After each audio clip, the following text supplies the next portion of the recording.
Chegamos ao fim do nosso mini curso de neuroanatomia em 3D. Então hoje é o nosso 10º encontro. Se você não me conhece, meu nome é Rogério Souza, criador de um dos maiores canais de neuroanatomia, o Neurofuncional. E a minha função, o meu objetivo aqui é tornar a neuroanatomia algo simples e aplicado à prática clínica. Muita gente tem me mandado mensagem falando que realmente sente dificuldade ao entender neuro, falando que acha neuro algo muito complexo de se entender. E, gente, eu entendo muito vocês que pensam ou que pensavam assim, né? Eu lembro que no meu primeiro ano da faculdade eu tive muita dificuldade em neuro, mas depois eu acabei descobrindo que era a forma na qual eu estudava que não era muito adequada. Tanto, gente, que eu só comecei a ir bem mesmo nas matérias, não só na neuro, depois que eu descobri uma forma mais simples de estudar, que é quando a gente pega esse conteúdo, que é um conteúdo mais denso, um pouquinho mais complexo, e aplica isso no dia a dia, na prática clínica, né? Depois que eu me formei, eu vi como que isso realmente faz muito sentido. Você chega ali no paciente neurológico, tudo aquilo que você estudou de base teórica começa a fazer sentido. E essa, inclusive, é a metodologia que eu tentei aplicar um pouquinho com vocês aqui nesse mini curso. Lembrando que por ser um mini curso em 3D, então eu tive algumas limitações, eu não consegui mostrar casos clínicos para vocês, alguns esquemas, por exemplo, na aula de núcleos da base, não deu para eu explicar as 3 vias para vocês, a gente não conseguiu discutir vias, né? Porém, né, eu tentei aplicar com a prática clínica esse conhecimento base da neuroanatomia. E, gente, essa metodologia que eu desenvolvi é a mesma metodologia que está lá no curso de neuroanatomia aplicada à prática clínica. Então, se você tem dificuldade em neuro, você tem dificuldade em tornar esse conteúdo aplicável e simples, escuta o depoimento dessas pessoas que eu admiro demais. Dá uma olhadinha no que elas falaram lá do curso de neuroanatomia aplicada à prática clínica. Eu sou Camila Torriani Pazinho, eu sou fisioterapeuta e eu fiz o curso de neuroanatomia funcional do Rogério Souza, do canal Neurofuncional. O Rogério foi um dos pioneiros, né, a se destacar na comunicação e na divulgação de conhecimentos através do seu canal do YouTube e agora através do seu canal no Instagram. Ele é um sucesso. A didática dele nesse curso, ela é excepcional. O Rogério nos faz entender neuroanatomia através da correlação com a prática clínica, apresentando casos clínicos específicos que mostram lesão em cada uma das áreas que ele pretende nos ensinar durante o curso. Além disso, ele tem recursos tecnológicos nos seus slides e na sua didática, fazendo analogias. Ele é até engraçado nas suas comparações e nas analogias que ele faz, fazendo com que a gente grave melhor, memorize melhor as informações do curso, do conteúdo, que é um conteúdo denso, né? Quando a gente pensa em estudar neuroanatomia, é um conteúdo que nos traz dificuldade para realmente absorver esse conteúdo e principalmente fazer essa transposição da utilidade do conteúdo para a nossa prática profissional.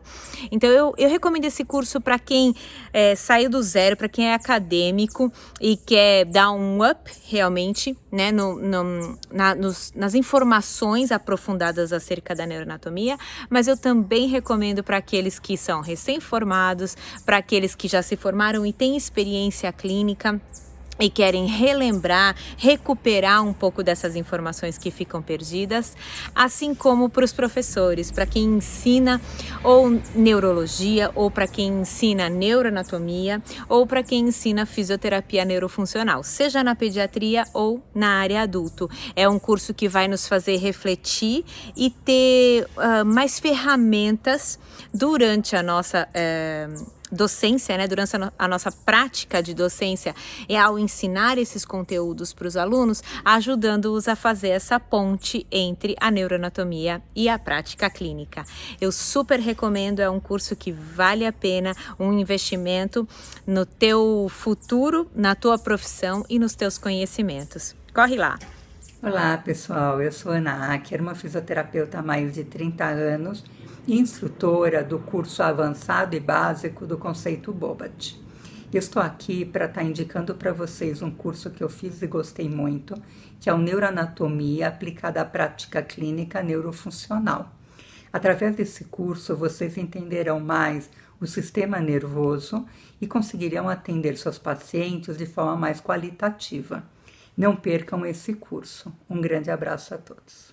Que demais, né? Hoje, no final dessa aula de plexo braquial, eu tenho uma mega oportunidade para você que quer aprender neuroanatomia de uma forma simples e aplicada à prática clínica, para quando você for avaliar, tratar o paciente neurológico, você realmente entender o porquê que ele apresenta determinado caso clínico e, o mais do que isso, saber como direcionar sua avaliação e tratamento com base na neuroanatomia. Então não perde, assiste essa aula até o final, que essa oportunidade está imperdível. E agora vamos entrar então no curso, né? Vocês vieram aqui hoje para estudar plexo braquial. E gente, só recapitulando, então hoje como é o nosso último encontro, aqui nesse mini curso já falamos da divisão anatômica do sistema nervoso, córtex, lobo frontal, parietal, occipital, temporal. Falamos também um pouco sobre núcleos da base, cerebelo, tronco encefálico, medula e hoje nós vamos falar um pouquinho de plexo braquial e as suas correlações clínicas. Aproveitando também, se você tiver alguma dúvida, algum feedback sobre esse mini curso, deixa aqui nos comentários do YouTube, tá? Então você clica aqui em cima no nome da aula, você é direcionado para o YouTube, você pode deixar o seu comentário lá que com certeza eu vou estar vendo, tá? E respondendo vocês também. Mas, sem mais demoras, vamos estudar neuro!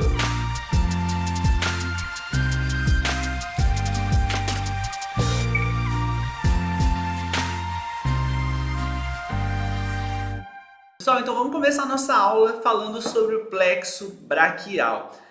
Antes de eu explicar certinho quem que forma o plexo braquial e tudo mais, eu já até quero começar com vocês com uma observação muito importante. Dá uma olhada, ó. Vocês vão observar que o plexo braquial, ele é essa estrutura aqui composta por várias raízes, tá? Só que vocês conseguem observar que ele passa por um ponto muito estratégico da musculatura cervical. Então vocês podem ver que nós temos os músculos escalenos aqui, né? Então aqui a gente pode ver o escaleno anterior, aqui o escaleno médio, e ele passa, gente, pelo meio desses músculos.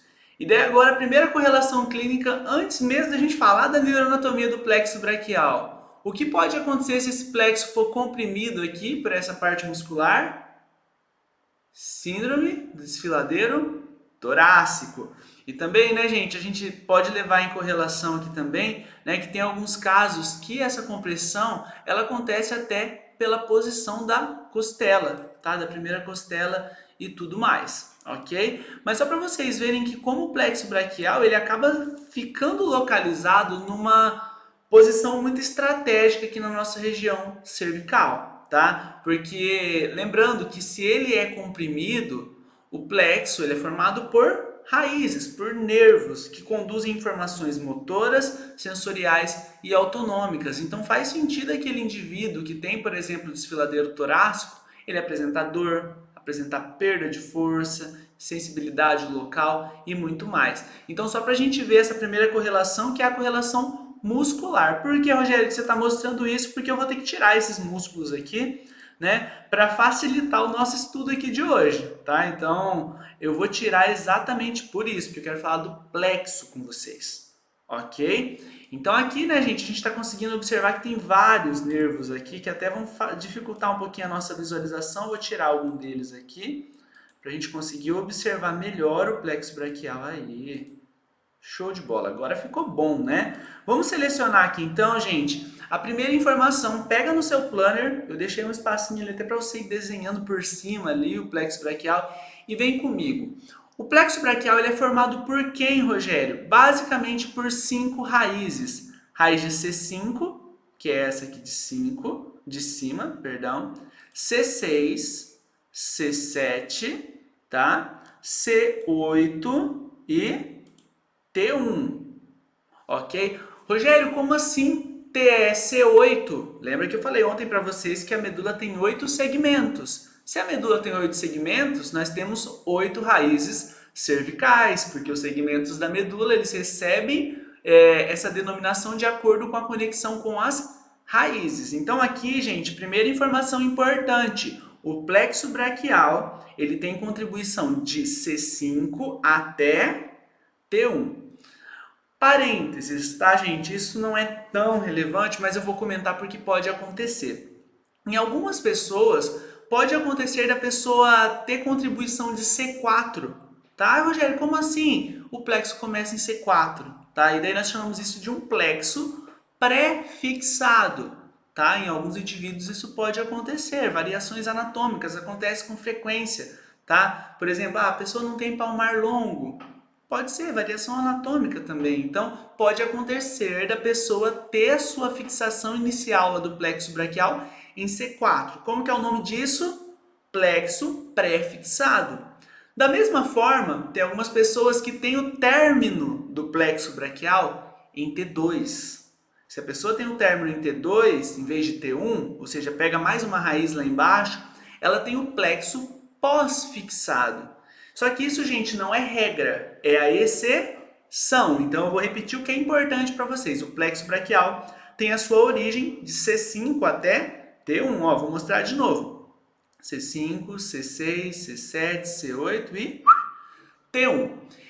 Primeira coisa, então, que eu ensinei para vocês são as raízes. E, gente, para formar o plexo braquial, essas raízes vão começar a se encontrarem, ok? Para formar os troncos. Presta atenção comigo.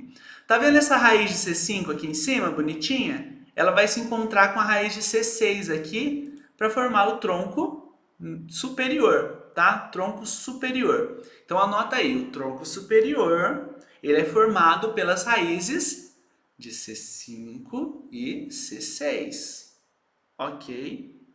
Gente, eu vou excluir a clavícula aqui para a gente conseguir ver melhor. Mas observem, antes de eu excluir, que a clavícula ela passa à frente aqui, ó. Vou até tirar um pouquinho o zoom para vocês verem. À frente do plexo braquial. Rogério, é por isso que às vezes a pessoa lá em, por exemplo, um acidente de moto, tem fratura de clavícula, pode ter uma lesão de plexo? Exatamente, é por isso, posição anatômica. Mas eu vou tirar porque aqui ela vai atrapalhar o nosso raciocínio, ok? Vamos voltar lá então, gente. Acabei de explicar para vocês então, né? Que a raiz de C5 e C6 vão formar o tronco superior. Essa partezinha aqui, gente, ó, presta atenção, tá vendo essa parte gordinha aqui? Ela é a união de C5 e C6, beleza? C7 sozinha, gente, ó só, solitário, né? Só C7 vai formar o tronco médio. Essa partezinha aqui é o tronco médio. Vou dar um zoom para vocês, ó. Recapitulando, C5, C6 forma o tronco. Repete aí comigo. Superior, muito bom. C7 sozinho, a lona ali, tronco médio.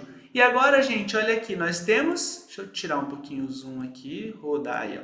Nós temos C8 e T1, quando eles se unem, vão formar quem? O tronco inferior.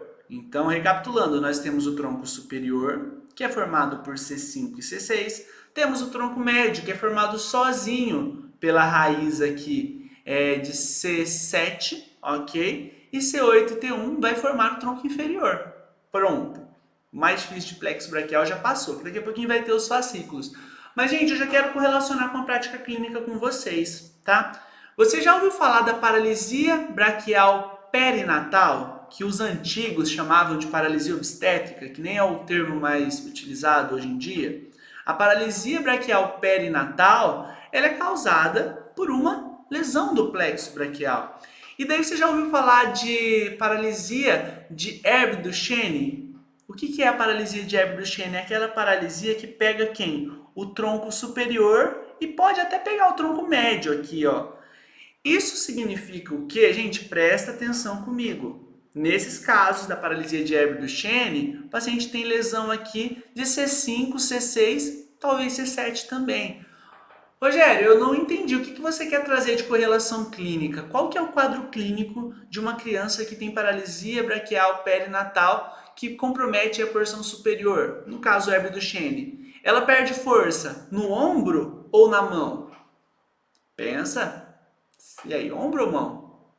Proximal, né, gente? Tem perda de força principalmente de musculatura de ombro. É por isso até que a criancinha fica naquela posição de mão em gorjeta, né, com a mãozinha lá atrás. Por quê? Porque a perda de força ela acontece principalmente no ombro e um pouco no cotovelo também. Rogério, então peraí, você está me dizendo que as raízes de C5, C6 e C7 estão relacionadas com a inervação do ombro e cotovelo? Muito bom, tá, gente? É exatamente isso. Ombro e cotovelo vão ser inervados, né? A musculatura do ombro e do cotovelo vão ser inervados por C5, C6 e C7. E agora, gente, por que a criança que tem a paralisia de Herbig-Duchenne, ela tem a mão preservada? Agora eu vou tirar a seleção porque para vocês entenderem isso aqui, tá? Porque ela tem preservado o tronco inferior. E o tronco inferior, gente, presta atenção nessa informação. Tronco inferior que recebe contribuição das raízes de C8 e T1. C8 e T1 é responsável principalmente pela inervação da mão. É por isso que a criança com Herbig-Duchenne fica com a mão, ó, preservada. O probleminha dela está no ombro e cotovelo, ok? E agora vamos inverter isso, né? E a criança que tem paralisia de Klumpke, que é aquela criança que é o oposto, né? O ombro está normal, o cotovelo também, mas a mão plégica. E aí, o que você acha que foi envolvido? Muito bom, tronco inferior. Viu como vocês estão, ó, rápidos no raciocínio? Excelente. Paralisia de Klumpke, que ela é um pouquinho mais rara, tá, gente? Mas pode acontecer também. Vai pegar o tronco inferior. Consequentemente, a criança vai ter perda de força agora na mão. Então, gente, ó, respira. Eu sei que é muita informação, vem comigo. Respira e vem comigo aqui, ó. Então, isso quer dizer que quanto mais alta as raízes são do plexo braquial, mais proximal vai estar a inervação. Então, C5, por exemplo, vai inervar principalmente musculatura de ombro ali e bíceps também de cotovelo, principalmente, tá? Porque é uma musculatura mais alta. Uma raiz mais alta inerva a musculatura proximal. É por isso que a musculatura de ombro, gente, a maioria é C5, C6. Ah, Rogério, é por isso que um paciente com lesão medular C6, normalmente ele tem aí o ombro preservado, ele consegue fazer flexão de cotovelo, até extensão de punho? Sim, ok? Eu não vou falar, gente, para vocês de inervação muscular, senão essa aula aqui de hoje vai ter umas 5 horas, né? Não dá para falar de cada nervo, de cada inervação. Mas se você aprender, pelo menos aqui comigo, isso, que C5, C6 vai inervar mais musculatura proximal, C8 e T1 mais musculatura distal, eu já ganhei meu dia aqui com essa aula com vocês. Beleza? E Rogério, mas não existe um tipo de paralisia braquial perinatal que pega todo o plexo? Sim, é a total, tá? A paralisia total, ela pega todo o plexo. Se pegou todo o plexo, o que vai acontecer com o paciente? Vai ficar com o membro superior plégico. É o que acontece também, gente, em casos de acidentes automobilísticos, por exemplo, que às vezes tem fratura de clavícula e pega todo o plexo. Né? Aquele paciente ele perde toda a função de membro superior, ok? Lesão grave normalmente, tá? Beleza, até aqui demos bastante correlações clínicas aqui, né? Vamos revisar como é que a gente aprende por repetição. Então vai lá, provinha rápida. Qual a origem do plexo braquial? Se valesse 10, você ia tirar ou não, hein? C5, C6, C7, C8 e T1. Parabéns! C8 e T1 forma quem? Aqui, ó. Tronco superior. C7 sozinho vai formar o tronco médio. C8 e T1 formar o tronco inferior. Parabéns! Você tá, ó, 10 aqui comigo, tá? Agora, gente, anota isso aí no planner de vocês que depois eu vou mostrar, tá? Mas eu quero que vocês anotem para fazer sentido aqui. Todos os troncos, eles vão se bifurcar, eles vão se dividir. Então, eles vão ter uma divisão anterior e uma divisão posterior. Rogério, não consegui entender isso. Então, um tronco vai se dividir em duas partes. Uma que vai para frente e outra que vai para trás. Simples assim. Vou mostrar, tá? Não se preocupe que eu vou mostrar aqui para vocês. Vou tirar a parte óssea, tá? Porque eu quero realmente focar aqui no plexo com vocês. Olha que gracinha, né? Então, gente, ó, eu acabei de falar para vocês que cada tronco, ó, o tronco tá aqui em cima, né? Deixa eu ver se eu consigo tirar esse negócio aqui. Consegui. Tronco superior, médio e inferior. Cada tronco ele ia ter duas divisões. Rogério, me prova isso. Olha o tronco superior. Divisão anterior e divisão posterior. Olha o tronco médio aqui, ó. Divisão anterior, divisão posterior. Olha o tronco inferior, divisão anterior e divisão posterior.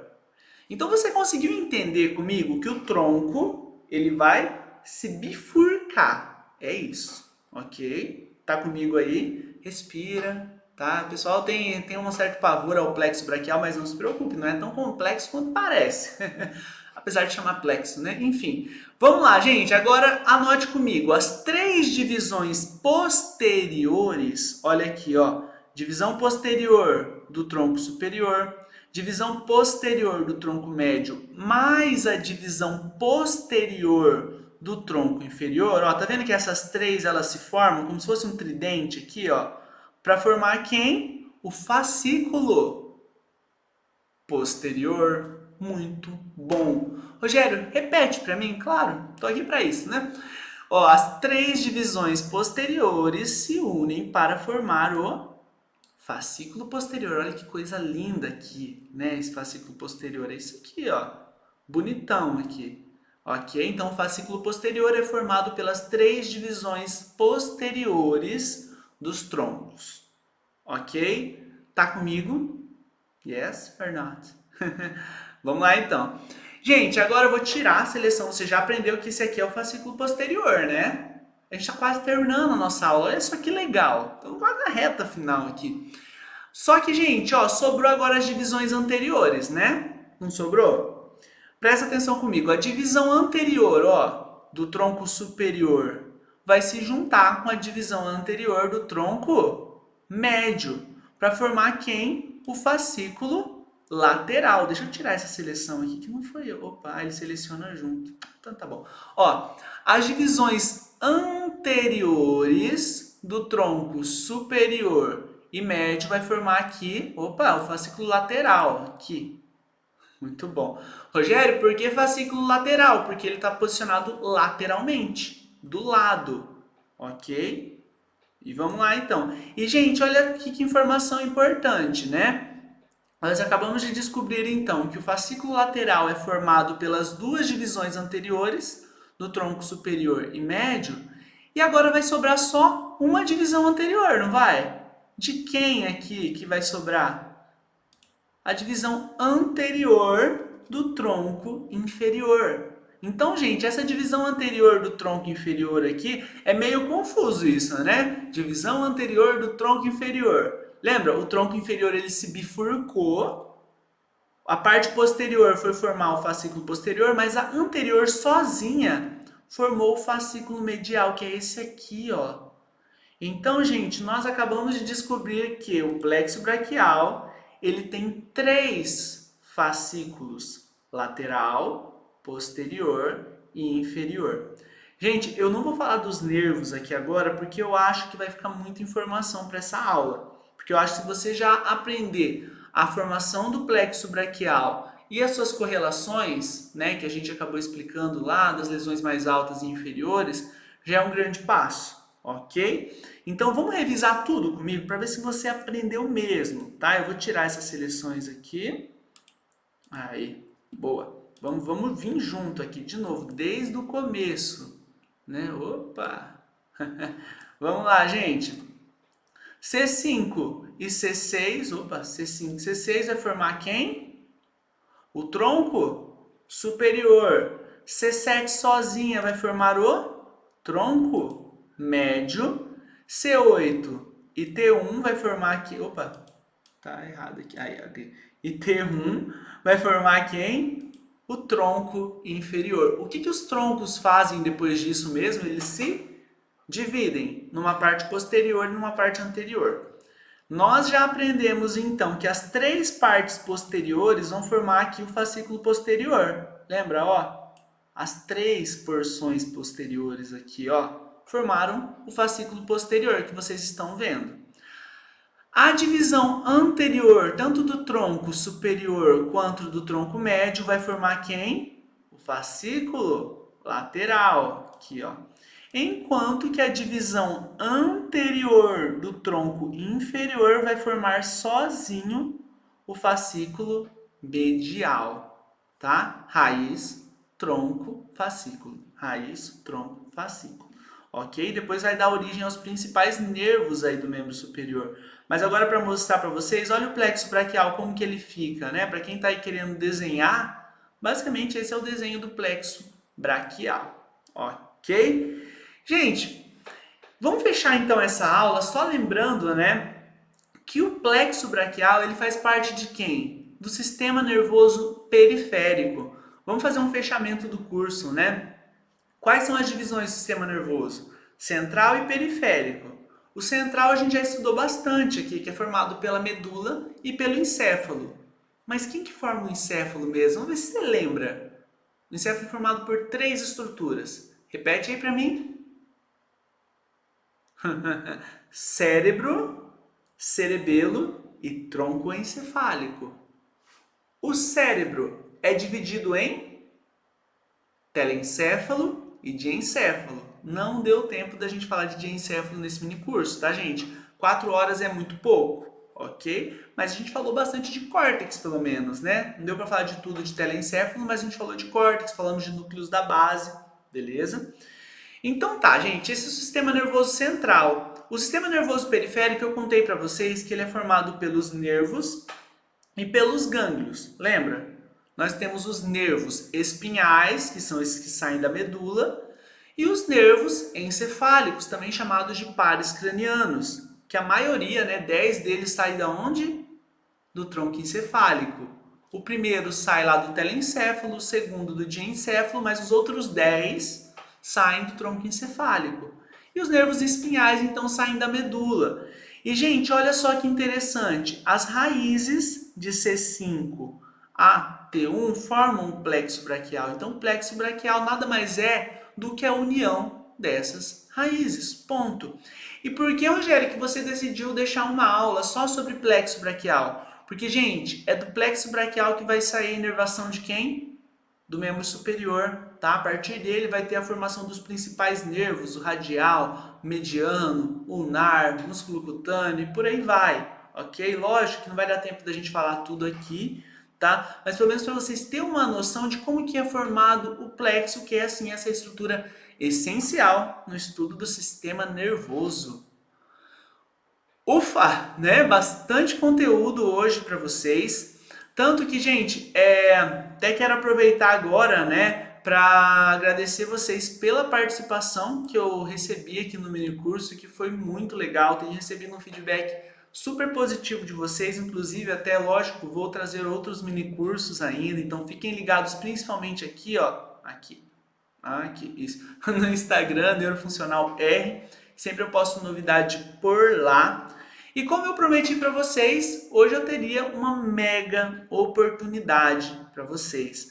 Gente, ó, nesses 10 dias vocês tiveram aí 4 horas de conteúdo.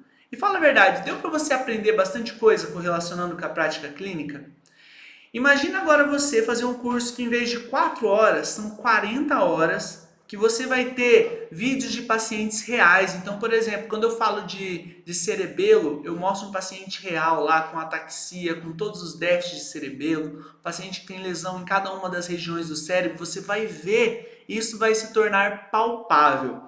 Lembra que eu comentei com vocês, né, que eu acabei desenvolvendo uma metodologia na qual eu aprendi neuroanatomia? Foi essa. Tá? Aplicar a prática clínica. E a oportunidade que eu te dou hoje é de você aprender neuroanatomia de uma forma simples, aplicada à prática clínica, porque no seu dia a dia, quando você estiver na frente do paciente neurológico, você vai conseguir entender o quadro clínico dele, fazer uma boa avaliação e, consequentemente, um bom tratamento. O meu curso, gente, de neuroanatomia aplicada à prática clínica vai abrir a sua terceira vaga amanhã, nessa segunda-feira. Então, a terceira turma, que é a turma de 2021, então estará aberta amanhã. Então, se você quer aproveitar essa oportunidade, gente, esse curso ele conta com mais de 50 aulas. Tá? Dessas 50 aulas, 30 aulas são aplicadas à prática clínica. Como assim, Rogério? Você vê o paciente, Depois que você conhece o paciente, que a gente vai estudar a neuroanatomia, tá? Aplicado àquele paciente, a gente vai entender o quadro clínico dele. Sempre tem um quiz no final da aula para a gente fechar, tem um fechamento. Então, é uma metodologia que eu criei especificamente para os alunos do curso. Então, gente, é uma aula totalmente diferente da que vocês veem aqui no YouTube. Aqui no YouTube eu não coloco vídeo de paciente, vocês sabem disso. Então, lá a gente consegue fazer essa correlação. E nessas 30 aulas a gente vai abordar tudo que aqui não deu tempo e de uma forma muito mais aprofundada também. Então, por exemplo, a gente não falou de diencéfalo, então lá a gente vai conseguir aprofundar as vias descendentes, ascendentes. Se você tem dúvida, por que o paciente apresenta espasticidade, o que é ataxia, por que um paciente que tem lesão no lobo frontal tem mais perda de força do membro superior, outro tem mais perda de força do membro inferior, por que algum paciente apresenta afasia, outro não. Então, gente, o curso ele é completo. E a notícia boa é que a duração do curso é por 1 ano, então você pode assistir quantas vezes você quiser. Lembra que eu falei que são 30 aulas de neuroanatomia? Além dessas 30 aulas, tem um módulo inteiro de neuroanatomia em 3D. Então são 11 aulas só de neuroanatomia em 3D, do tipo que a gente teve aqui também. Vocês vão ter acesso a 10 aulas bônus. Rogério, o que tem nessas aulas bônus? Nós temos 2 aulas de avaliação neurofuncional, então eu mostro para vocês como que eu avalio o paciente neurológico, como que a gente cria esse raciocínio clínico para aplicar na hora de atender o nosso paciente. Tem uma aula de neuroimagem para você que tem dificuldade de olhar a tomografia e entender que região está comprometida, o que esse paciente vai apresentar. Tem uma aula sobre isso. Tem uma aula de 2 horas só sobre controle motor, então a gente vai fazer um fechamento do curso inteiro falando de controle motor. Então, gente, só essas aulas já valeriam um curso. Daí você pode pensar, Rogério, acabou? Não. A gente vai ter 5 encontros ao vivo agora em março, tá? Então vão ser aulas ao vivo, que a gente vai discutir AVC, então vai ter uma aula sobre AVC, uma aula de lesão medular, uma aula de lesão nervosa periférica, uma aula de Parkinson. Eu vou discutir um caso clínico ao vivo aqui com vocês também. Então, gente, olha só, 30 aulas de neuroanatomia, 11 aulas em 3D, 10 aulas bônus e 5 encontros ao vivo. Você fala, nossa, Rogério, só isso? Não, tá? Vocês vão receber diversas apostilas em PDF, tá? Tem uma apostila até de concurso e residência para vocês lá. Tem desafios e muito mais. Todos os artigos que eu dou na aula eu disponibilizo para vocês lerem também. Vocês vão receber todos os slides da aula para vocês anotarem, tá? Então assistindo e fazendo anotações. Curso super completo. E daí, gente, lembrando que as vagas vão abrir amanhã. Então o curso, gente, ele vai sair aí por menos de 90 centavos por dia, ok? Então tá super em conta. É a última vez que esse curso vai ser lançado com esse preço. E as vagas, elas são limitadas. Rogério, o que significa? Teoricamente, o curso vai estar com as vagas abertas até na segunda-feira, dia 8. Só que nas 2 últimas turmas que eu abri, eu precisei fechar as turmas antes. Por quê? Porque tem um número limite de vagas. Por que eu faço isso? Porque eu respondo, gente, todos os comentários, todas as perguntas de vocês.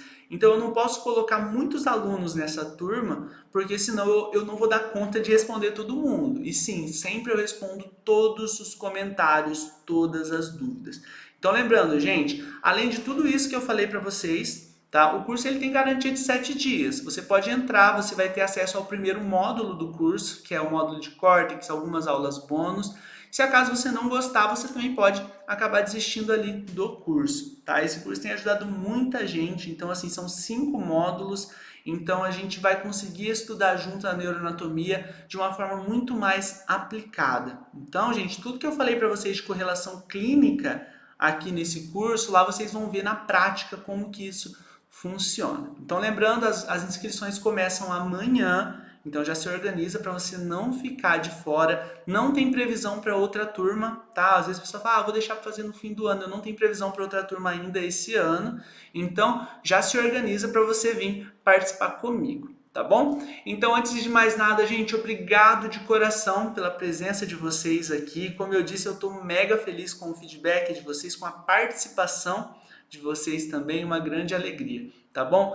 Fiquem com Deus. Última coisa, quem está vacinando todas as listas de presença, gente, em até 30 dias úteis a gente vai estar enviando o certificado para vocês, ok? Por que 30 dias úteis, Rogério? Porque a gente tem que conferir quem assistiu às aulas e quem assinou as presenças. Então, Como a gente está com mais de 7 mil inscritos no curso, isso vai dar um trabalhinho para ver todo mundo que assistiu ali. Então, por isso que eu peço para vocês um mesinho aí de tempo para a gente se organizar. Mais uma vez, obrigado, fiquem com Deus. Até o próximo curso. E para quem estiver na turma de Neuroanatomia Clínica, nos vemos lá.